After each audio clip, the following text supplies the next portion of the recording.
I'm disappointed we're not matching. I didn't bring my ukulele out. I forgot to bring my ukulele. I would grab the ukulele.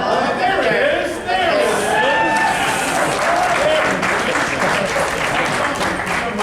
is. There absolutely is, sir. Here you go. We have a small, like a child, a kid. Hey, get up here, kid. All right, maybe you've heard this song. You want to be my microphone stand? You want to hold it for me? Okay. First, I have to adjust the stand.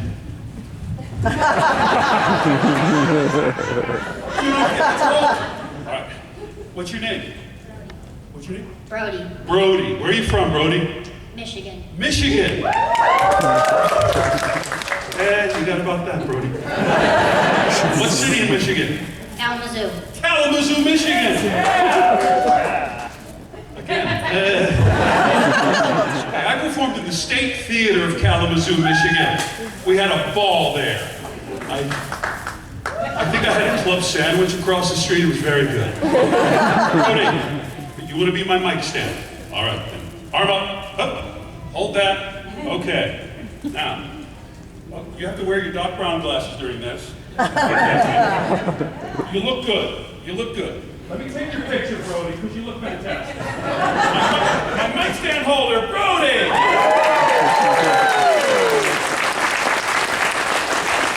There are a lot of questions that we all have, but I'll answer a lot of them early on, okay? When I'm flying in a plane or I'm on the street, there's a lot of friendly people that I like to meet. They shake my hand but never ask my name, and they start asking questions that are always the same. Hey, what's Michael J. Fox like? Nice. What's Christopher Lloyd like? Nice. What's Leah Thompson like? Nice. Hey, stop asking me the question. You doing all right, Brody? We're a team. Went to the bar mitzvah of my nephew Josh. Now I'm not Jewish, but I like to nosh. I put on my yarmulke, started to pray. When the rabbi leaned over and I heard him say, hey, was that real manure? No, it wasn't. Oh, was that DeLorean a piece of garbage? Who knows how the words really fly? It's a movie. Stop asking me the questions. Can we take your picture? Come on, look mean. Would you call my friend a butthead on his video machine? No. Questions fill my head. I went to my doctor said, hey, what does a key grip do? Set up lights. What does the best boy do? Help the key grip. What does a producer do? I don't know. Do you all hang out together? A little bit. How's Crispin Glover?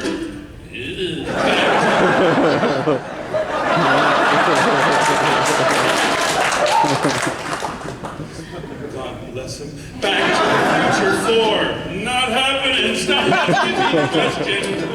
Who's the nicest famous guy you know? Michael J. Fox. Who is the biggest jerk? I'm thinking of a name.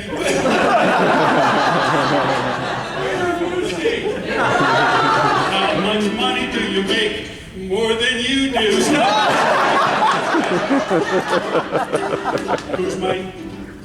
What's my favorite state? Michigan. What's my favorite city? Kalamazoo.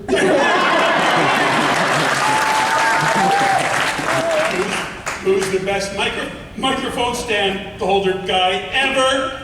Brody! Stop asking me the question. Yeah, Brody!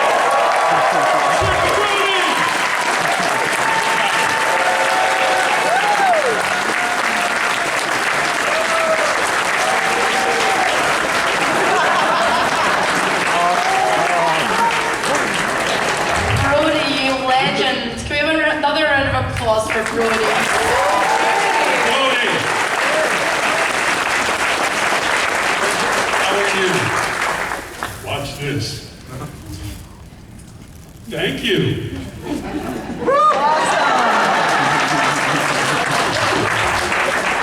I'm gonna switch sign language. Very much.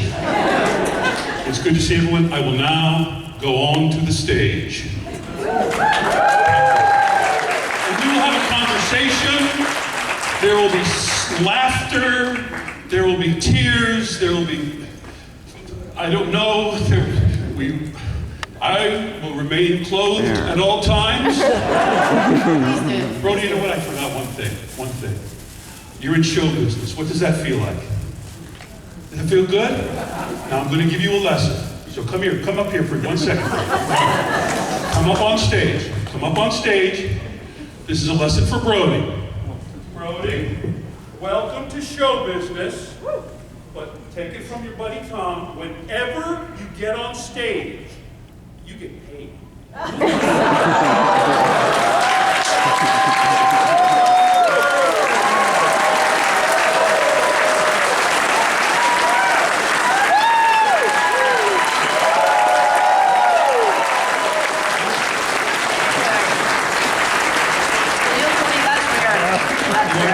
Professional. I love that. We're gonna get paid more than me. Yeah. I get paid in pride. You do? No, I actually do get paid, but. Good, I was worried.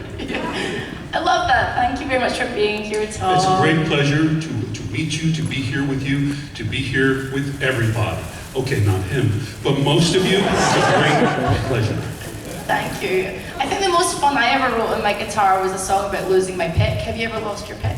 I lose my pick all the time. It's really annoying, right? Yeah. So where do you lose it? It goes in the little hole. It goes into the guitar. So you have that whole, especially doing a funny song, because you have certain timing and everything. It has to be a little bit, you know. And I would start, do you all, and it's in the guitar. Okay, I can't anymore. There went that whole song, jokey song. So bloody annoying, especially if you have a favorite pick. Well, you have a favorite pick? Yeah, I've got my favorite. Well, my song was called My Favorite Pick. Oh, it's called your favorite I'm a pick. really original songwriter, you know, like do what it says in the tin. Yes, all your songwriting has led you It's here. led me all the way here. Winning. Hey, it's led me here too. I'm not complaining. We're doing all I could have right. been a songwriter. Midnight. No, I couldn't. We're doing okay, Tom. We've made it. We made it. We've made it. Showbiz, baby. Showbiz. Yes. I have picks now all the time. I told my children, when I pass away from this wonderful life, like 78 years from now, put a bunch of guitar picks in my pocket, because I've had guitar picks in my pocket for almost my whole life when I was a teenager. I really started, it's not, but it's one of those stories. I started out, and my family didn't have a lot of money, so I had this very cheap guitar that was like a toy guitar, and I couldn't afford guitar picks because they were like $0.25 each. So I would use matchbook covers at nightclubs. I would use, I would use anything, cardboard. You know, you could use a quarter or a 50-cent piece as a pick. So once I made a little bit of money, you know, singing and performing and everything, that was my first thought. I'm buying a lot of guitar picks. And it really was. I went to the guitar store and I bought a bag of what a gross 144 picks. They said, "You need that many?" Yes, I do.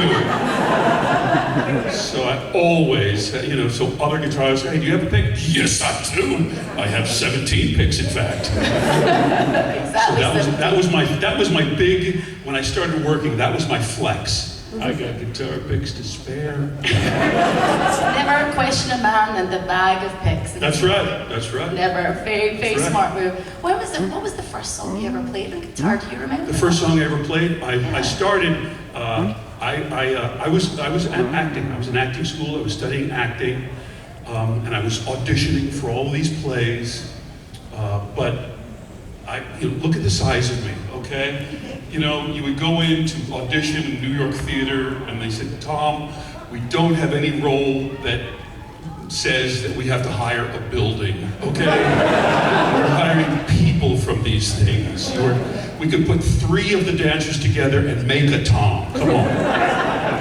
So I began to go to nightclubs and little folk rooms, coffee houses. I thought, well, I wanted to get in front of people, So I would do a little bit of jokes, and I would sing Beatles songs.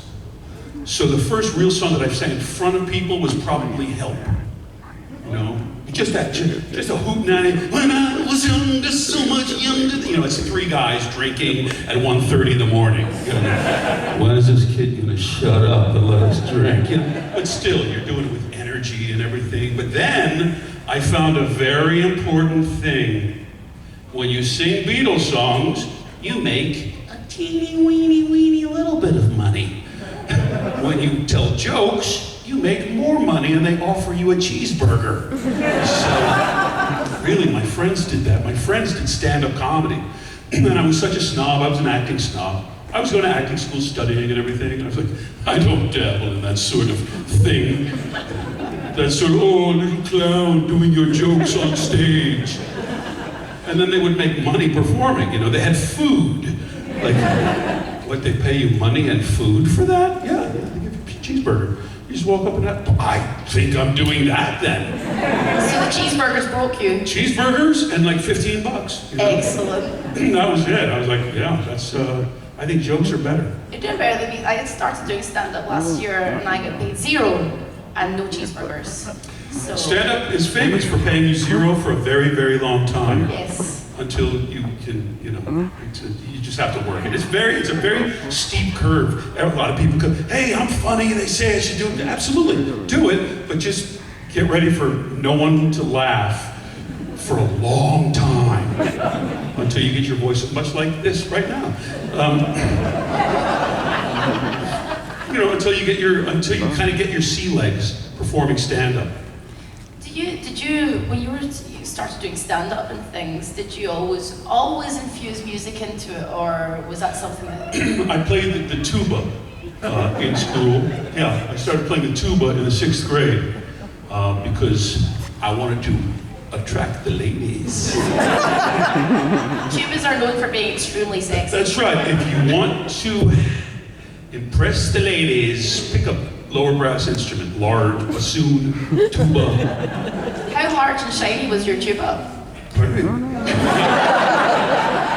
So I played the tuba first, and I played the valve trombone, and I was in jazz bands and all that. And I thought I would probably be a musician when I started the whole thing, because I sing, so I thought probably musical theater, I'll be a musician, that'll be great. I really didn't think about acting too much until I started auditioning for things and just sort of getting them. You know, I think so many of us, you don't know really what you're good at, right? Until you try a bunch of things out. You know, I wasn't I was certainly not an athlete. I wasn't this or that, so you're 16, 17, and you're trying stuff. I don't know. I'm kind of a smart guy, but I don't know. And then in music, but I started doing plays, and that really galvanized people going, wow, that was really good. That was really good. You should think about that. So like, I'm from Philadelphia, okay? Becoming an actor, I might as well say, Mom and Dad, I'm gonna move to Mars. And, you know, but I went off to college. My dad was a lawyer. He grew up in an orphanage in Philadelphia and worked at night school and became a lawyer. So I thought, well, that's a good thing to do. But then I was in a play in the summer before I went to college with an old acting teacher that I knew. So I was in this play. And he takes me aside and he says, you know, more than any other student I've ever had, I think you should become a professional actor. And really I thought, are you out of your mind? With those goofballs in New York and Hollywood, I'm gonna have a regular life, right? Then I went off to college. I took another acting class in college. And at the end of the class, before I went home, the teacher takes me aside. In college, the college professor took me aside. Said, you know, more than any other student I've ever had, I think you should become a professional actor. I thought, really? That just, So a lot of thought. It's very scary. But I did want to take a shot. I did want to try. So I did the whole, Mom, Dad, I think I'm going to go to acting school, study acting, and try to be an actor. And your painting, I wanted to ask you about your painting. My painting? Yeah. When did you know that you had that talent? Were you always doing art? I was always doing art. My high school had a section, you know, the art section, and over here the math section. So you went down this whole hallway out to the art. So there was visual arts, painting, drawing, music, you know, theater room, and all that stuff. So don't do this at home, Brody. Don't try this. But kind of, you know, look, I'm an artist, okay? I'm a weird guy. We're all oddballs. I cop to it, okay? I'm nuts, all right? I'm out of my mind. So I had been taking so much pressure at school. You know the pressure. Hitting you with the hammer like, hey, get into line so you can take your place and the cubicle with, you know, with Johnson, who's coming complaining to you about the TPS reports, you know. Did you staple that cover page on him, Tom? I don't do this. So by the time my senior year of high school, sorry, don't do this, Brody. I pretty much cut everything and I just stayed in the art section. So I just painted and drew and did music and did theater room. And, you know, fortunately, these teachers, you know, I've had a lot of teachers who slammed me and everything, but the teachers in the art room, they kind of sensed this kid is different. You know, you cannot force him into the mold. So when other teachers and the vice principal and everything were looking for me, they would just let me hide. You know, there was this sofa like that was behind a cinder block wall, and I'd read books, read plays, just do all this work, and they would literally go, I haven't seen them, I don't know where it is. How much did that side of you, like the art, so particularly the art and the music side, inform your acting later on, or did it inform your acting at all? I know that your acting has influenced some of your painting and things. The acting, when you're a part of the thing that I was a part of, you know, like the Back to the Future thing is a huge thing, right? So, and that's great, it's fantastic. You know, I love to meet everyone. I mean, I've already met so many of you, right, who came to the table, and it was wonderful. So we have this moment where you tell me about that experience in your life that meant so much, you know? And I can sort of appreciate that and say, I know what you're talking about. Because not only, hey, look, it's meant a lot to me, right? But I also have those things, those pop cultural things that are so important to me. You know, so those things have to inform